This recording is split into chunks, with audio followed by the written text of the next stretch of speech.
Assalamualaikum warahmatullahi wabarakatuh. Selamat pagi dan salam sejahtera bagi kita sekalian. Saya, Bribda Anissa Bram, akan menyampaikan informasi kepada seluruh masyarakat Gorontalo.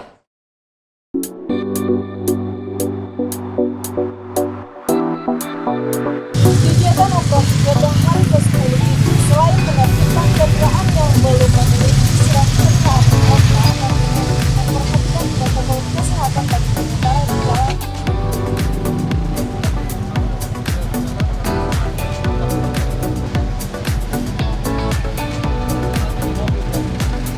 Dan mengimbau kepada masyarakat untuk mematuhi protokol kesehatan sekaligus membagikan masker dan